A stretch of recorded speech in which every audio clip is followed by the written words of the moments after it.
If you're not an alien who lives on Mars, then you might have heard of Ukraine, the country most famous for having an abusive ex-boyfriend who used to beat her to a pulp on a regular basis.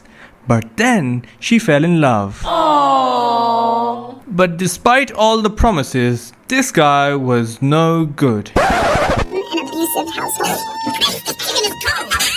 Boss, Kenny Wu, my first love. You can bomb a city. You can silence the press. You can rewrite the headlines. But you can't erase history. Not in Ireland, not in Palestine, and not in Ukraine. Ukraine is more than this war. More than what you've seen on the news. This is her story, and I'm here to tell it.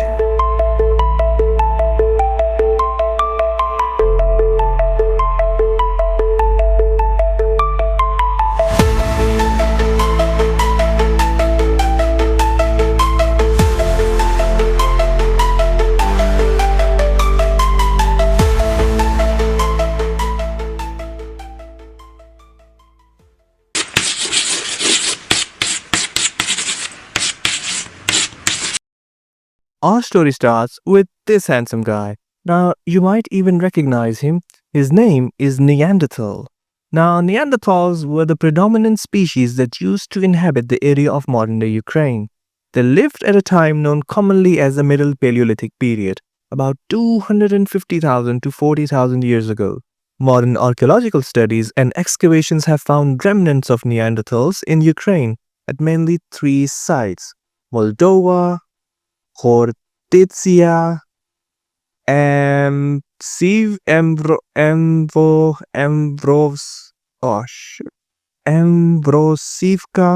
Even though Neanderthals were really strong and they had pretty cool tools, I guess, but at about 40,000 years ago, they started to disappear. I wonder why. Let's get ready to evolve! Ladies and gentlemen, boys and girls, cave dwellers of all ages, tonight we have a battle 200,000 years in the making. In the blue corner, the reigning, defending, rock-smashing champion of Ice Age Europe, the Neanderthals! But stepping into the octagon as the ultimate underdog, all the way from Africa, weighing in at kinda scrawny but surprisingly deadly, the fire-taming, spear-throwing, gossip-loving evolutionary menace. That's right, folks, these guys may not be as strong as the Neanderthals, but what they lack in brute force, they make up for in dirty tricks, long-distance weapons, and an absurd stamina. Wanna outsmart your enemies? Big brains, baby. They're fast, they're furious, and they're probably talking behind your back in full sentences. So Neanderthals, you better watch your fire pits, because they're coming for your caves, your mammoth steaks, and eventually your whole damn continent. They are...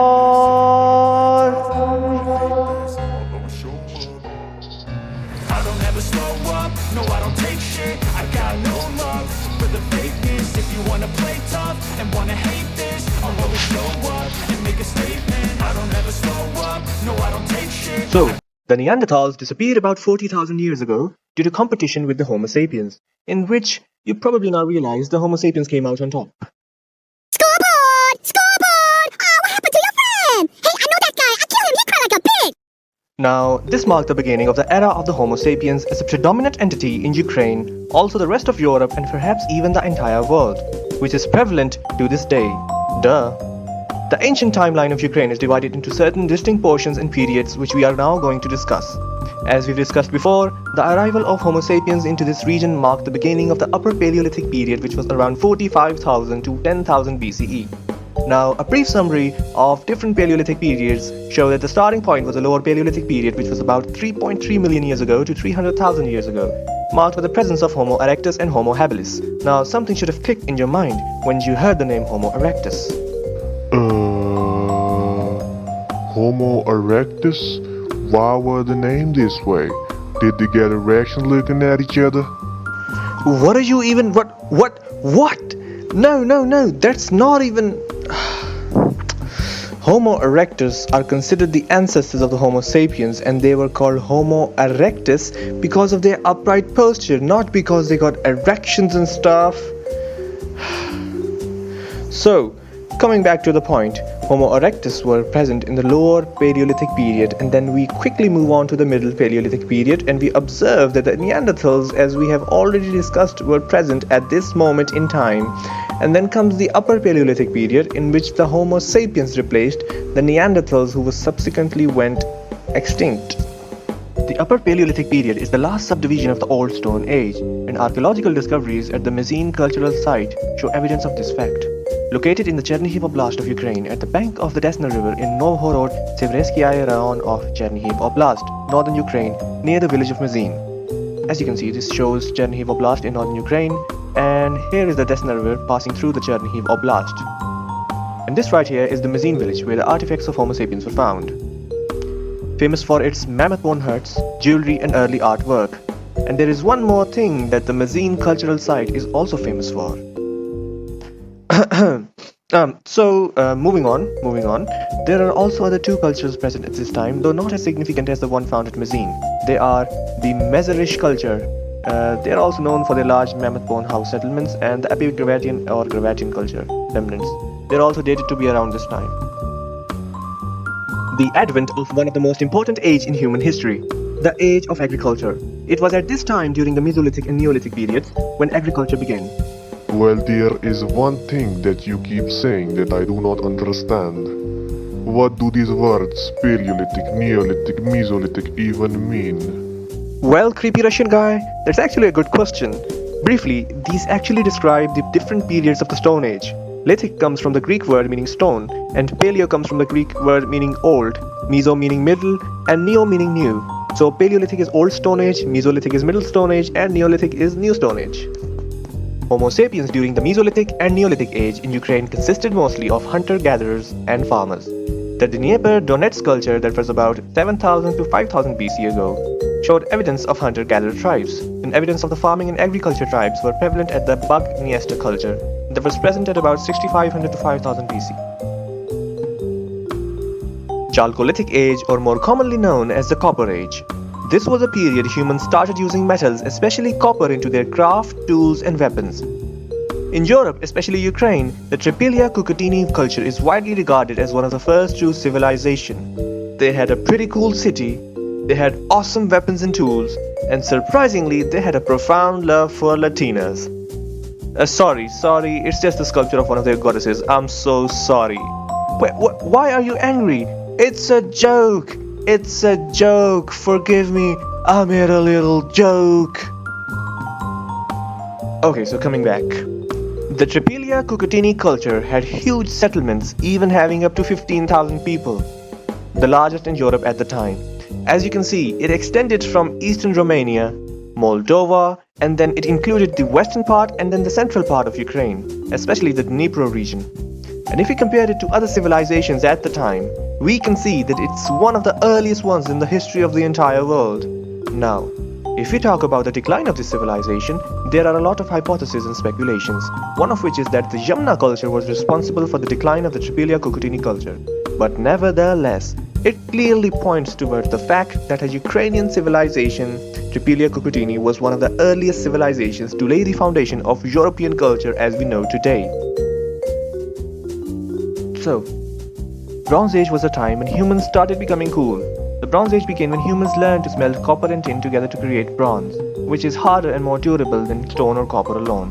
In Europe, the Bronze Age began around 3300 BCE and lasted until 1200 to 1000 BCE, as you can see in this image. The Bronze Age in Ukraine is marked by the presence of three main cultures: Yamna pit grave culture, catacomb culture, and Srubna timber grave culture. The Yamna culture was the most important of these three. So, the Yamnaya culture or the Yamna culture, also known as the pit grave culture, is a Bronze Age archaeological culture of the region between the southern Bug, Dniester and Ural rivers. Okay, just know that it's the Pontic-Caspian steppe, that's it. No need to go into the details about the exact location, so it's just the Pontic-Caspian steppe. Geographically speaking, the Pontic-Caspian steppe is the area around the Black Sea, also called the Pontus in ancient times, and the Caspian Sea. So here is the Pontic-Caspian steppe, the area of grassland between these two seas, or surrounding these two seas. Here are the Carpathian Mountains that are like in the form of reverse S-shaped structure spanning throughout Romania, and here are the Ural Mountains in the east. So these mark as the boundary of the Pontic-Caspian steppe. The Pontic-Caspian steppe includes the area of Ukraine, of Russia, and of Kazakhstan. So the Pontic-Caspian steppe was really significant in ancient times. Dating to 3300 to 2600 BC, its name derives from its characteristic burial tradition.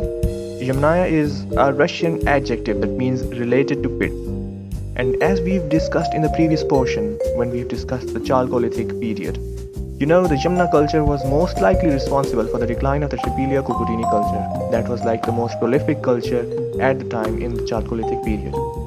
So, the Yamna culture, they are believed to have spoken Proto-Indo-European, the mother of hundreds of modern languages like English, Spanish, Hindi, Persian, Russian, and more. So every time you say mother, star, or two, you're echoing their ancient tongue. Okay, so as you've probably so this is like a tree of different languages, and right here it shows that a lot of the commonly modern day languages that are even spoken today, they arose from the Indo-European language, the Proto-Indo-European language. And the reason for that is because, as we have discussed, the Yamna pit grave culture, due to two main reasons. Number one was that the Yamna pit grave culture was like an extensive civilization that expanded from the Central Asian region towards the Eastern European region. And the second most important point for the extensive like spread of the Indo-European languages, because the people living during the time, the people that was a part of the Yamna culture, they mostly consisted of nomads and farmers. So the nomads, they traveled far and wide from the Central Asian region to the European and Eastern European region. And so here you can see that the Proto-Indo-European language is like the ancestral language that gave rise to a lot of these languages. And I'm not a linguist, so I really don't know a lot about it, but I'm not even going to discuss in detail a lot of these languages because as I've said, I'm not a linguist. I'm just someone who likes to learn things, and like, as you can see, it's a lot. So the only thing that you need to know is, so here is the Indo-European language, and then it gave rise to like the Anatolian languages. Okay, so the red ones, they're like the languages that got extinct or are considered the dead languages. They're no longer spoken today, but there are those that are that have the shade of green, so that means they're still spoken today. So as you can see, like how much impactful was the Yamna culture, like the Indo-European culture. And also, I am going to give the attribution to where I found this image. It's on Wikimedia Commons, and even if you type like the Indo-European language in Google and you're going to open the Wikipedia page, and then on the front page you're going to see like this chart, this family tree of these languages. But I'm also going to give the attribution at the end of this video, so be sure to just check it out if you're interested in it. Here's the most interesting fact about the Yamna culture. They were probably the first ones to use wagons as a means of transportation and might have been the OG cowboys of the steppe.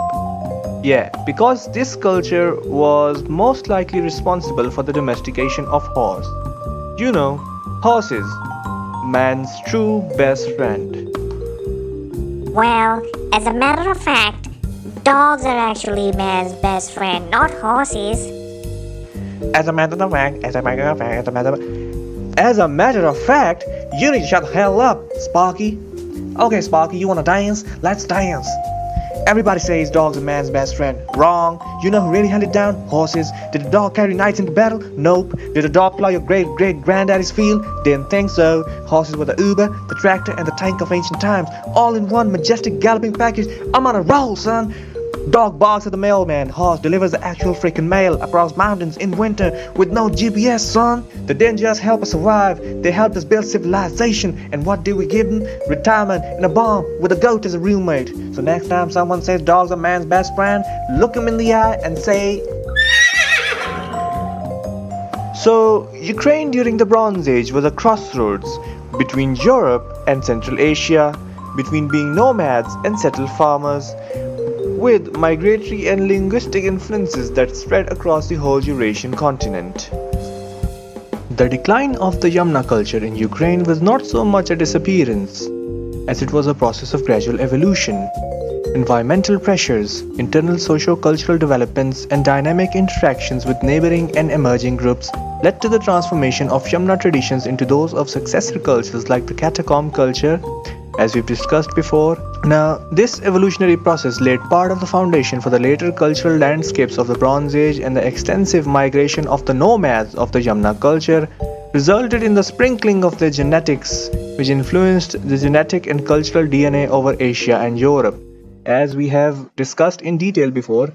And I've also shown you the video of like the language family tree of the Indo-European language, and one of the most important things was the migration of the nomads of the Yamna culture into the Central Asian region and into the South Asian region, and also into the European region. I'm going to give you a quick recap of the ancient timeline of Ukraine, the things that we have already discussed. So, first of all, we have the Lower Paleolithic Age, about 1 million to 100,000 BC, marked by the presence of Homo erectus that are considered the ancestors of the Homo sapiens. Then we have the Middle Paleolithic Age, about 100,000 to 35,000 BC, marked by the presence of Neanderthals. Then the Neanderthals were replaced by the arrival of the Homo sapiens, that is marked by the Upper Paleolithic period.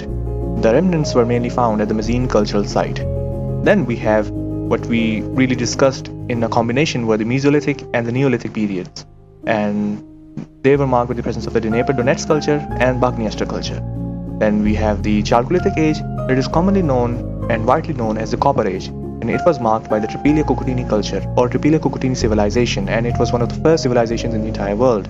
Then we move on to the Bronze Age, and that was the last thing that we discussed, I think, and it was marked by the Yamnaya pit grave culture.